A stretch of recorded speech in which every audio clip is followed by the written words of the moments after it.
أعوذ بالله من الشيطان الرجيم بسم الله الرحمن الرحيم وإذا جاءك الذين يؤمنون بآياتنا فقل سلام عليكم كتب ربكم على نفسه الرحمة أنه من عمل منكم سوءا بجهالة ثم تاب من بعده وأصلح فإنه غفور رحيم وكذلك نفصل الآيات ولتستبين سبيل المجرمين صدق الله العظيم رب اشرح لي صدري ويسر لي أمري واحلل عقدة من لساني يفقه قولي رب زدني علما رب زدني علما رب زدني علما اللهم صل على سيدنا ومولانا وحبيبنا وشفيعنا وسندنا محمد وبارك وسلم. محترم ناظرین اور عزیز ساتھیوں،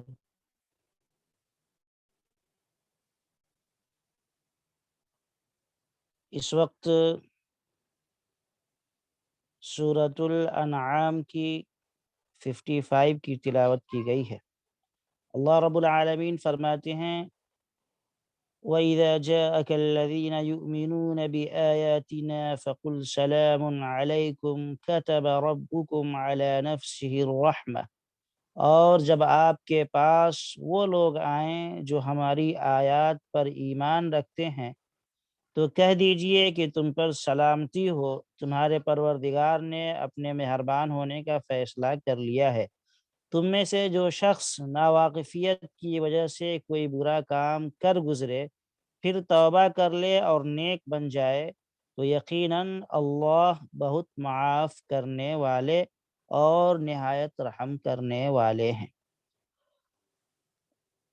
محترم ناظرین، گزشتہ آیات کے اندر آپ سن چکے ہیں کہ کس طریقے سے رؤسائے قریش یعنی قریش کے بڑے بڑے سرداروں نے حضور پاک صلی اللہ علیہ وسلم کے چچا ابو طالب سے یہ مطالبہ کیا کہ آقا صلی اللہ علیہ وسلم کی مجلس میں غریب اور ادنا درجے کے لوگ رہتے ہیں، لہذا اگر وہ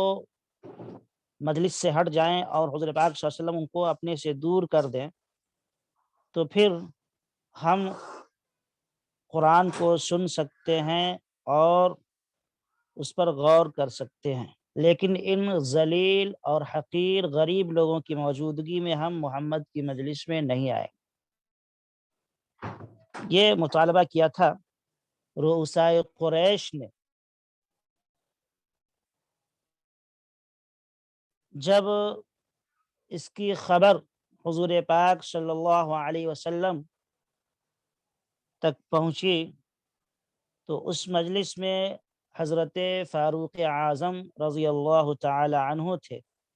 انہوں نے یہ مشورہ دیا کہ حضور اس میں کوئی حرج نہیں ہے، مسلمان تو اپنے مخلص دوست ہیں، آپ کے اوپر جان نثار فدا کرنے والے ہیں، نشاور کرنے والے ہیں، آپ سے بہت محبت کرتے ہیں، ان سے کہہ دیا جائے گا تو کچھ دیر کے لیے وہ مجلس سے ہٹ جایا کریں گے۔ اس طریقے سے ہو سکتا ہے کہ یہ قریش کے بڑے بڑے لوگ اللہ کا کلام سن لیں اور مسلمان ہو جائیں، تو اس سے اسلام کو تقویت ملے گی، اسلام کا فائدہ ہوگا۔ لیکن آپ سن چکے ہیں کہ اللہ تبارک و تعالی نے اس سے پہلے کی آیات نازل فرمائی اور اس کے اندر اس مشورہ کے خلاف یہ حکم نازل ہوا کہ ایسا ہرگز نہ کیا جائے، ایسا کرنا ظلم اور بے انصافی ہے۔ اب اس حکم کے نازل ہونے پر حضرت فاروق اعظم رضی اللہ تعالیٰ عنہ کو اپنی رائے اور مشورہ کی غلطی واضح ہوئی، اور ڈر گئے کہ اللہ تعالیٰ کی مرضی اور منشا کے خلاف مشورہ دے کر میں گنہگار ہو گیا۔ پھر اس کے بعد حضور پاک صلی اللہ علیہ وسلم کی خدمت میں معذرت پیش کرنے کے لیے، معافی کے لیے حاضر ہوئے۔ تو اللہ کے نبی صلی اللہ علیہ وسلم کی خدمت میں حاضر ہوئے اور یہ سوچا کہ اللہ کے نبی صلی اللہ علیہ وسلم کے ذریعے معافی تلافی کی جائے، مشورے میں غلطی ہو گئی ہے۔ تو اب ان کی تسلی کے لیے اللہ تبارک و تعالی نے اس آیت کو نازل فرمایا۔ ان کی تسلی کے لیے یہ آیت نازل ہوئی، جس کا خلاصہ یہ ہے کہ آپ ان لوگوں کو گزشتہ غلطی پر مواخذہ نہ ہونے سے مطمئن فرما دیں۔ وَإِذَا جَاءَكَ الَّذِينَ يُؤْمِنُونَ بِآيَاتِنَا فَقُلْ سَلَامٌ عَلَيْكُمْ كَتَبَ رَبُّكُمْ عَلَى نَفْسِهِ الرَّحْمَةَ، کہ اے میرے حبیب، جب آپ کے پاس وہ لوگ آئیں جو ہماری آیات پر ایمان رکھتے ہیں تو کہہ دیجئے کہ تم پر سلامتی ہو، تمہارے پروردگار نے اپنے مہربان ہونے کا فیصلہ کر لیا ہے۔ یعنی جو لوگ اللہ کی آیتوں پر ایمان رکھتے ہیں اور اسی طریقے سے اللہ رب العالمین کے احکامات کے مطابق زندگی گزارتے ہیں، یعنی مومن ہیں، فرما بردار ہیں، تو اب اگر ان سے کچھ غلطی ہو جائے تو اے میرے حبیب آپ ان کو اطمینان دلا دیجئے کہ اللہ تبارک و تعالی گزشتہ غلطی پر ان سے مواخذہ نہیں کرے گا، ان کی پکڑ نہیں ہوگی، بلکہ صرف یہی نہیں کہ اس غلطی پر اللہ ان کو نہیں پکڑ فرمائے گا، بلکہ ارحم الراحمین اپنی بے شمار نعمتوں کا نزول بھی فرمائے گا۔ یعنی اللہ رب العالمین کا یہ قانون اے میرے نبی ان کو بتلا دیجئے کہ جب بھی کوئی مسلمان جہالت سے کوئی برا کام کر بیٹھے اور پھر اپنی غلطی پر متنبہ ہو کر کے اس غلطی سے توبہ کر لے اور آئندہ کے لیے اپنے عمل کو درست کر لے تو اللہ تعالیٰ اس کے پچھلے گناہوں کو معاف فرما دیں گے اور آئندہ اپنی دنیاوی اور اخروی نعمتوں سے بھی اس کو محروم نہیں فرمائیں گے۔ فرماتے ہیں فَقُلْ سَلَامٌ عَلَيْكُمْ كَتَبَ رَبُّكُمْ عَلَى نَفْسِهِ الرَّحْمَةِ، اے میرے حبیب آپ کے پاس وہ لوگ آئیں جو ایمان رکھتے ہیں ہماری آیتوں پر تو آپ کہہ دیجئے کہ تم پر سلامتی ہو۔ یعنی اس جگہ سلامتی سے مراد مختلف معانی ہیں۔ ایک تو معنی یہ ہے کہ آپ ان کو اللہ رب العالمین کا سلام پہنچا دیجیے، یعنی جب ایمان والے آپ کے پاس آئیں تو آپ ان کو اللہ کا سلام پہنچا دیجیے، جس میں ان لوگوں کا انتہائی اعزاز اور اکرام ہے اللہ کی طرف سے، اور نہایت ہی عزت اور احترام ہے، کیونکہ اللہ رب العالمین کا سلام بندوں کو پہنچے اور خود اللہ اگر سلام کرے بندوں کو تو ایسے بندوں کے لیے نہایت عزت اور احترام کی یہ بات ہو جاتی ہے۔ اب اس صورت میں اگر سلام کا معنی اللہ کا سلام لیا جائے تو یہ مطلب ہوگا کہ غریب مسلمانوں کی دل شکنی کا بہترین تدارک ہو گیا، جن کے بارے میں مکہ کے سرداروں نے مجلس سے ہٹانے کی بات کی تھی اور مشورہ دیا تھا کہ ان کو ہٹا دیا کرے، یہ غریب حقیر ہیں، تو اب ان کا دل جو ٹوٹ گیا تھا اس مشورے سے، تو ایسی حالت میں ان کے دل کو ایک تقویت ملے گی، ان کی عزت، ان کا وقار بڑھے گا۔ اور اسی طریقے سے اس سلامتی سے مراد یہ بھی ہے کہ آپ ان لوگوں کو سلامتی کی خوشخبری سنا دیجیے۔ اے میرے حبیب جب ایمان والے آئیں آپ کے پاس تو آپ ان کو سلامتی کی خوشخبری سنا دیجیے۔ مطلب یہ ہے کہ اگر ان لوگوں کے عمل میں کوئی کوتاہی یا غلطی بھی ہو جائے تو آپ انہیں بشارت سنا دیجئے کہ اللہ ان کی غلطیوں کو معاف کر دے گا، اور اسی طریقے سے ہر قسم کی آفات سے اور حوادثات سے، مصیبتوں سے اللہ انہیں بچا لے گا، وہ سلامتی میں رہیں گے۔ دوسرے جملے میں اللہ فرماتے ہیں کتب ربکم علی نفسہ الرحمہ، تمہارے پروردگار نے اپنے مہربان ہونے کا فیصلہ کر لیا ہے۔ اس جملے کے اندر اس احسان پر اور مزید احسان اور انعام کا وعدہ اس طرح بیان کیا گیا ہے کہ آپ صلی اللہ علیہ وسلم ان مسلمانوں سے فرماتے ہیں کہ تمہارے رب نے رحمت کو اپنے ذمے لکھ لیا ہے۔ یعنی پہلے جملے میں یہ کہا گیا تھا کہ اے میرے نبی، جو ایمان والے آتے ہیں آپ کے پاس، آپ ان کو سلام پہنچا دیں یا سلامتی کی بشارت دے دیں۔ پہلے جملے میں سلامتی کی بشارت دی گئی تھی، اور دوسرے جملے میں سلامتی کا جو احسان تھا اس کے علاوہ اور دوسرے احسان کو اللہ نے، انعام کو ذکر فرمایا ہے، جو اللہ اپنی طرف سے وعدہ کر رہے ہیں کہ اللہ نے اپنے ذمے رحمت کو لکھ لیا ہے۔ اس لیے مسلمانوں کو بہت زیادہ ڈرنے اور گھبرانے کی ضرورت نہیں ہے، کیونکہ اللہ نے اپنے ذمے رحمت کو لکھ لیا ہے۔ اب اگر مسلمانوں سے کچھ غلطی ہو جاتی ہے اور وہ معافی تلافی کر لیتے ہیں، تو چونکہ اللہ نے رحمت کا وعدہ کیا ہے، اس لیے اللہ غلطیوں کو معاف فرما دے گا۔ اور اللہ نے جو جملہ اس میں استعمال کیا ہے، ایک لفظ استعمال کیا اس جملے کے اندر، ربکم، اللہ نے، تمہارے رب نے اپنے ذمے رحمت کو لکھ لیا ہے۔ رب کہتے ہیں پالنے والے کو۔ آپ اس لفظ رب پہ غور فرمائیں گے تو گویا کہ یہ بات سمجھ میں آئے گی کہ اللہ تمہارا پالنے والا ہے، اور ظاہر سی بات ہے کہ کوئی بھی پالنے والا اپنے پالے ہوئے کو ضائع نہیں کیا کرتا۔ کوئی بھی پالنے والا اپنے پالے ہوئے کو کبھی ضائع اور برباد نہیں کرتا ہے۔ مثلا کوئی انسان گائے پال لے تو گائے سے وہ محبت کرنے لگتا ہے، وہ پوری اس کی کوشش کرتا ہے کہ گائے کو کوئی تکلیف، کوئی نقصان نہ پہنچے،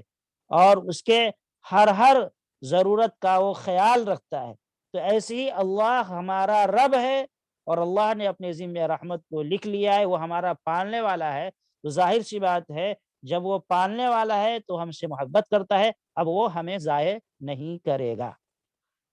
بہرحال صحیح بخاری کے اندر ایک روایت ہے جس سے اللہ کی رحمت کی مزید تشریح ہوتی ہے۔ رسول اللہ صلی اللہ علیہ وسلم نے فرمایا، جب اللہ تعالیٰ نے ساری مخلوقات کو پیدا فرمایا اور ہر ایک کی تقدیر کا فیصلہ فرمایا، تو ایک کتاب میں جو عرش پر اللہ تعالیٰ کے پاس ہے، یہ لکھا کہ ان رحمتی غلبت غضبی، ان رحمتی غلبت غضبی، یعنی میری رحمت میرے غصے پر غالب ہے، میری رحمت میرے غصے پر غالب ہے۔ تو اب اللہ تبارک و تعالی نے اپنے ذمے رحمت کو لکھ لیا ہے اور وعدہ فرمایا ہے کہ میں اپنے بندوں پر رحم کروں گا۔ اس کا مطلب یہ ہے کہ بندہ کتنا بھی گناہگار کیوں نہ بن جائے، اللہ کی کتنی نافرمانیاں کیوں نہ کرنے لگے، اگر وہ توبہ کر لے اور اللہ کے سامنے ہاتھ اٹھائے تو اللہ تعالی ضرور معاف فرما دیں گے، کیونکہ اللہ کی رحمت اللہ کے غصے سے بڑی ہوئی ہے۔ اللہ کے غضب پر اللہ کی رحمت حاوی ہے اور غالب ہے، لہذا کبھی بھی بندہ اللہ کے رحمت سے زیادہ گناہ اور غلطی نہیں کر سکتا۔ اللہ کے رحم و کرم کی کوئی انتہا نہیں ہے۔ حضرت سلمان فارسی رضی اللہ تعالیٰ عنہ فرماتے ہیں کہ ہم نے تورات میں یہ لکھا دیکھا کہ جب اللہ تعالیٰ نے آسمان، زمین اور ان کی ساری مخلوقات کو پیدا فرمایا، تو صفت رحمت جو ہے اللہ تعالیٰ کی، اس کے اللہ نے 100 حصے کر کے اس میں سے ایک حصہ ساری مخلوقات میں اللہ نے تقسیم کر دیا، اور آدمی، جانور، چرندے پرندے، دوسری مخلوقات میں جہاں بھی کوئی رحمت کا اثر پایا جاتا ہے وہ اسی ایک حصہ کا اثر ہے جو اللہ نے رحمت کے 100 حصے کر کے ایک حصے کو دنیا میں تقسیم کر دیا۔ اب اسی ایک حصے کی رحمت کے اثر کی بنیاد پر ماں باپ، بھائی بہن اور میاں بیوی سب ایک دوسرے سے محبت کرتے ہیں، وہ ایک حصہ ہے رحمت اور محبت کا۔ 99 حصے رحمت کے اللہ نے اپنے پاس رکھے ہیں، خود اللہ نے اپنے لیے رکھے ہیں۔ تو اب ایک حصہ کی بنیاد پر ساری مخلوقات آپس میں ایک دوسرے سے محبت کر رہی ہیں، ہمدردی کا برتاؤ کر رہی ہیں۔ تو اب 99 حصہ اللہ کے پاس ہے، تو اندازہ لگا لیں کہ اللہ کی رحمت کتنی وسیع ہے۔ بعض روایات میں آیا ہے کہ اللہ تبارک و تعالی کے رحم و کرم کی کوئی انتہا نہیں ہے۔ اللہ کتنا رحیم ہے، کتنا کریم ہے، اس کے رحم اور کرم کی کوئی انتہا ہے ہی نہیں۔ لہذا اس حدیث سے اندازہ لگایا جا سکتا ہے کہ اللہ تبارک و تعالی اپنی مخلوق پر کس درجہ مہربان ہے، اللہ اپنی مخلوق پر کتنا وہ رحم کرنے والا ہے، کتنا کرم کرنے والا ہے۔ اور ظاہر ہے یہ بات بھی سمجھ لیں کہ کوئی انسان کیا بلکہ فرشتہ بھی اللہ تبارک و تعالی کے شایع نشان عبادت اور اطاعت ادا نہیں کر سکتا۔ اللہ کے شان کے مطابق نہ تو کوئی انسان عبادت کر سکتا ہے اور نہ کوئی فرشتہ عبادت کر سکتا ہے۔ تو ظاہر سی بات ہے جو اطاعت اور عبادت اللہ کے شان کے مطابق نہ ہو تو ظاہر سی بات ہے وہ انعام کا سبب نہیں بن سکتا، بلکہ وہ تو ناراضگی کا سبب بن جائے۔ جو عبادت اور جو اطاعت اللہ کے شان کے مطابق نہ ہو تو اللہ اس پر اللہ کے رحمت کا مستحق بندہ اس عبادت کے ذریعے کیسے بن سکتا ہے؟ نہیں بن سکتا۔ لیکن یہ اللہ کا کرم ہے کہ اللہ تبارک و تعالی نے اپنے ذمے رحمت کو لکھ لیا ہے، اس نے وعدہ کیا ہے کہ میں اپنے بندوں پر رحم کروں گا۔ بس اسی رحم و کرم کی وجہ سے اللہ تبارک و تعالی بندوں کی غلطیوں کو معاف فرما دیا کرتا ہے۔ اس کے بعد اللہ تبارک و تعالی فرماتے ہیں انہ من عمل منکم سوءا بجہالۃ ثم تاب من بعده واصلح فانہ غفور رحیم، یعنی جو آدمی جہالت سے کوئی برا کام کر بیٹھے اور اس کے بعد وہ توبہ کر لے اور اپنے عمل کو درست کر لے تو اللہ تعالی بہت مغفرت کرنے والے ہیں، اس کے گناہ کو معاف فرما دیں گے۔ سوءا بجہالۃ ثم تاب من بعدہ، کوئی آدمی جہالت کی وجہ سے، ناواقفیت کی بنیاد پر کوئی غلطی کر بیٹھا، کوئی غلط عمل کر لیا اور پھر اس کے بعد توبہ کر لی تو اللہ رب العالمین اس کے گناہوں کو معاف فرما دیں گے۔ اللہ بہت رحم کرنے والے ہیں، اور صرف اللہ معاف ہی نہیں فرمائیں گے بلکہ معافی کے بعد انعامات سے بھی نوازیں گے۔ اس آیت کے اندر اللہ نے لفظ جہالت کو استعمال کیا ہے کہ جہالت کی وجہ سے، نادانی اور ناواقفیت کی وجہ سے اگر کوئی گناہ کر لے، اس سے پتہ چلتا ہے کہ اگر آدمی جان بوجھ کر کے گناہ کرتا ہے تو اللہ معاف نہیں فرمائے، لیکن ایسا نہیں ہے، بلکہ احادیث سے پتہ چلتا ہے کہ انسان جان بوجھ کر غلطی کرے یا نادانی میں کر لے، بہرحال اگر وہ توبہ کرتا ہے اور آئندہ اپنے عمل کو درست کر لیتا ہے تو اللہ معاف فرما دیں گے۔ اب یہاں لفظ جہالت جو آیا ہے وہ اللہ تبارک و تعالی نے ایک محاورے کے طور پہ استعمال کیا ہے، یعنی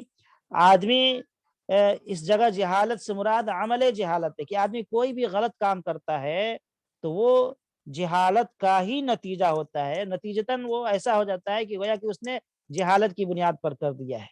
یعنی عمل جہالت مراد ہے۔ اور یہ عملی جہالت ہے، اس سے ناواقف اور بے علم ہونا ضروری نہیں ہے، یعنی ایسا نہیں ہے کہ اگر آدمی جان بوجھ کر کے غلطی کرے تو اللہ معاف نہیں فرمائیں گے، نہیں، بلکہ یہاں جہالت سے مراد عملی جہالت ہے کہ بندہ جو بھی غلط کرتا ہے وہ گویا کہ عملی جہالت اس کی ہوتی ہے، جہالت کی بنیاد پر ہی کرتا ہے، کیونکہ جو شخص اللہ اور اس کے رسول کے کسی بھی حکم کی خلاف ورزی کرتا ہے، وہ علماء نے لکھا ہے کہ وہ جہالت کی بنیاد پر ہی کرتا ہے، وہ جاہل ہے، اگر وہ واقعتاً وہ جاہل نہیں ہے تو گناہ نہیں کرے گا۔ تو بہرحال یہاں جہالت سے مراد عملی جہالت ہے۔ اب انسان گناہ کر لے، چاہے وہ غفلت اور جہالت کی وجہ سے اس گناہ کرے یا جان بوجھ کر کے کرے یا نفس کی شرارت اور خواہشات کی وجہ سے کرے، بہرحال اگر وہ اپنے عمل کی اصلاح کر لیتا ہے تو اللہ تبارک و تعالی معاف فرما دیں گے اس کے گناہوں کو۔ یہاں اللہ تبارک و تعالی نے گناہ کو معاف کرنے کا جو وعدہ کیا ہے وہ دو چیزوں کے ساتھ مشروط ہے۔ اللہ فرماتے ہیں ثم تاب من بعده واصلح، گناہ ہو گیا اب پھر توبہ کر لے اور آئندہ اپنی اصلاح کر لے، نیک بن جائے۔ دو شرط اللہ نے لگائی، ایک تو توبہ کر لے اور دوسری شرط ہے اصلاح عمل، یعنی عمل کو درست کر لے۔ توبہ کے معنی ہے گناہ پر ندامت اور شرمندگی کے، چنانچہ حدیث کے اندر ہے انما التوبۃ الندم، یعنی توبہ تو نام ہے ندامت اور شرمندگی کا، توبہ نام ہے ندامت اور شرمندگی کا۔ اور دوسری شرط آئندہ کے لیے وہ اپنے عمل کو درست کر لے۔ اب ایک تو یہ ہے کہ گناہ بندے نے کر لیا تو اب اللہ کے سامنے توبہ اور استغفار کرے، یا اللہ غلطی ہم سے ہو گئی، معاف فرما دیجیے۔ شرمندگی کا اسے احساس ہو کہ میں نے غلطی کر لی ہے، یہ توبہ کے لیے، معافی کے لیے ضروری ہے، مغفرت کے لیے ضروری ہے کہ وہ شرمندہ ہو جائے اللہ کے سامنے، اور دوسرا آئندہ کے لیے وہ اپنے عمل کو درست کر لے۔ اب عمل کے درست کرنے میں یہ بھی داخل ہے کہ آئندہ اس گناہ کے پاس نہ جانے کا مکمل عزم اور ارادہ کرے اور گناہ سے بچنے کا پورا اہتمام کرے۔ آئندہ جو گناہ ابھی کیا ہے اس گناہ کو نہ کرنے کا مکمل پختہ ارادہ کرے اور پورا اہتمام کرے کہ وہ گناہ اس سے نہ ہونے پائے۔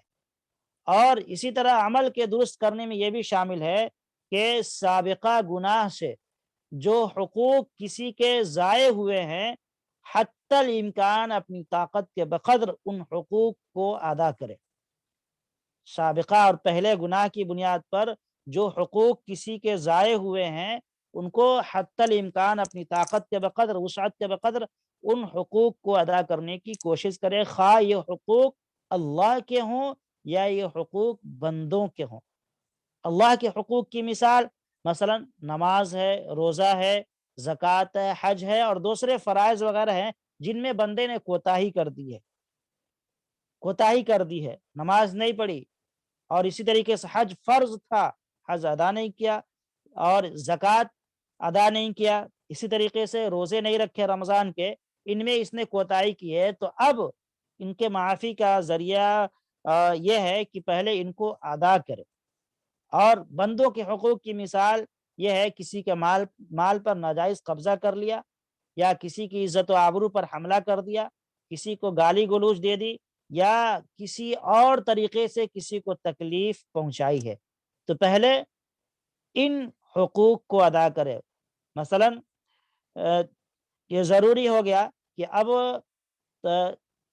شرمندگی اور ندامت کے ساتھ ساتھ اللہ تعالیٰ سے مغفرت طلب کرے اور آئندہ کے لیے اپنے عمل کو درست کرے، اس گناہ کے پاس بالکل نہ جائے۔ مثلا جو گناہ اللہ سے متعلق ہیں اس کے لیے یہ ضروری ہے کہ جو نمازیں چھوٹ گئی ہیں تو ان نمازوں کو ادا کرے، اسی طریقے ان کی قضا کر لے، جو زکوٰۃ اب تک نہیں دی ہے تو اب اس کے لیے ضروری ہے کہ وہ اب ان زکوٰۃ کی ادائیگی کر دے، اسی طریقے سے قربانی ہے، صدقۃ الفطر ہے، اور دوسرے واجبات میں اگر کوتاہی ہوئی ہے تو پہلے ان کو ادا کرے۔ ایک تو یہ کہ اللہ کے سامنے توبہ اور استغفار کرے، شرمندہ ہو کہ اللہ یہ غلطی مجھ سے ہو گئی ہے۔ اب دوسرا یہ ہے کہ اب ان غلطیوں کی اصلاح کرے۔ اگر نمازیں وغیرہ نہیں پڑھی ہے تو ان کی قضا کر دے، زکوٰۃ وغیرہ نہیں دیا تو زکوٰۃ ادا کر دے، حج فرض ہونے کے باوجود نہیں ادا کیا تو اب ادا کرے، اگر خود نہ کر سکے تو حج بدل کرائے، اور اگر اپنے سامنے حج بدل اور دوسری قضاؤں کا موقع اسے نہ ملے تو یہ ہے کہ وصیت کر جائے کہ بھائی میرے مال میں سے فلاں فلاں جو واجبات چھوٹے ہوئے ہیں ان کی پہلے ادائیگی کر دی جائے، اس کا مکمل انتظام کرے۔ مثلا خلاصہ یہ ہے کہ عمل کے اصلاح کے لیے ضروری ہے کہ انسان پچھلے فرائض اور واجبات کو ادا کرے اور آئندہ اپنے عمل کو درست کر لے۔ اسی طریقے سے بندوں کے حقوق میں سے اگر کسی کا مال ناجائز طور پر لیا ہے تو اس کو پہلے واپس کرے یا اسی طریقے سے اس سے معاف کرائے، اور کسی کو ہاتھ سے یا زبان سے تکلیف پہنچائی ہے تو ضروری ہے کہ اس سے معاف کرائے، اور اگر اس سے معاف کرانے کا اختیار نہ ہو، اس کے پاس معاف کرانا اس کے اختیار میں نہ ہو، اس کی طاقت میں نہ ہو، مثلا یہ ہے کہ جس کو اس نے تکلیف پہنچائی تھی اب وہ بیچارہ دنیا سے چلا گیا، یا اسی طریقے سے وہ ایسی جگہ چلا گیا کہ اس کا پتہ اس کو بالکل معلوم نہیں ہے، تو اب اس کی تدبیر یہ ہے کہ یہ انسان اس شخص کے لیے اللہ رب العالمین سے مغفرت کی دعا کرتا رہے۔ اس سے امید ہے کہ اللہ تبارک و تعالی اس صاحب حق کو راضی کر دیں گے، اس کے حق میں اس کے دعا کی برکت سے جس کا حق تھا وہ راضی ہو جائے گا، اب اس کی ذمہ داری پوری ہو جائے گی۔ تو بہرحال اللہ تبارک و تعالی نے توبہ کے لیے دو شرطیں لگائی ہیں اس آیت کے اندر۔ ایک تو یہ ہے کہ بندہ اپنے گناہ پر شرمندہ ہو جائے اللہ کے سامنے، اس توبہ اور استغفار کرے، مغفرت کے لیے یہ ضروری ہے، اور دوسری چیز یہ ہے کہ اپنے عمل کو درست کر لے، یعنی جو غلطی اور جو کوتاہی ہو گئی ہے پہلے اس کا تدارک کرے۔ اگر اس کا تعلق اللہ سے ہے تو پہلے ان کو ادا کرے، اور اگر اس کا تعلق بندوں سے ہے تو ان کو ادا کرے۔ اگر ادا نہیں کرتا ہے، صرف اللہ سے توبہ اور استغفار کرتا ہے، تو ممکن ہے کہ جس گناہ کا تعلق، جس حق کا تعلق اللہ سے، شاید اللہ معاف فرما دے، لیکن جس حق کا تعلق بندے سے ہے تو وہاں ضروری ہے کہ وہ انسان اس بندے سے پہلے معاف کرائے۔ اگر معاف کرانے کی کوئی صورت نہیں ہے، مثلا وہ انسان دنیا سے چلا گیا، تو جیسا کہ میں نے بتایا کہ اس کی تدبیر یہ ہے کہ انسان ہمیشہ اس کے لیے اللہ رب العالمین سے دعا کرتا رہے۔ اب اس سے امید ہے کہ وہ بندہ اس سے راضی ہو جائے گا، اور پھر یہ ایسی ذمہ داریوں سے سبکدوش ہو جائے گا، بچ جائے گا۔ اللہ فرماتے ہیں بعد کی آیت کے اندر وَكَذَلِكَ نُفَصِّلُ الْآيَاتِ وَلِتَسْتَبِينَ سَبِيلُ الْمُجْرِمِينَ، اسی طرح ہم دلائل کو تفصیل سے بیان کرتے ہیں تاکہ مجرموں کا طریقہ اچھی طرح واضح ہو جائے۔ یعنی ہم قرآن کریم کے اندر جو دلائل ہیں ان کو تفصیل سے بیان کرتے رہتے ہیں تاکہ پتہ چل جائے کہ مجرمین کا طریقہ کیا ہے اور ایمان والوں کا طریقہ کیا ہے۔ تو بہرحال عزیزان گرامی، اس آیت سے یہ پتہ چلتا ہے کہ انسان اگر غلطی کر لے، اس سے کچھ غلطی ہو جائے، گناہ سرزد ہو جائے، تو وہ اللہ کے سامنے توبہ اور استغفار کرے۔ اللہ کی رحمت بہت وسیع ہے، اس کے رحم و کرم کی کوئی انتہا نہیں ہے، یقیناً اللہ معاف فرما دیں گے۔ شرط یہ ہے کہ بندہ اخلاص کے ساتھ اللہ کے سامنے روئے دھوئے، اور جو غلطی ہو گئی ہے اس کا تدارک کر لے، آئندہ کے لیے اپنے راستے کو، اپنے طریقے کو درست کر لے۔ ایسا نہیں ہے کہ آج توبہ کیا اور کل ہو کر کے پھر اسی غلط راستے پہ چلتا رہا، یہ طریقہ صحیح نہیں ہے، بلکہ آئندہ مکمل غلطی سے، گناہ سے بچنے کا ارادہ کرے اور اہتمام کرے کہ گناہ سے بچ جائے۔ اللہ رب العالمین سے دعا ہے کہ اللہ پاک ہمیں اور آپ کو گناہوں سے، غلطیوں سے بچنے کی توفیق نصیب فرمائے۔ وآخر دعوانا ان الحمد للہ رب العالمین۔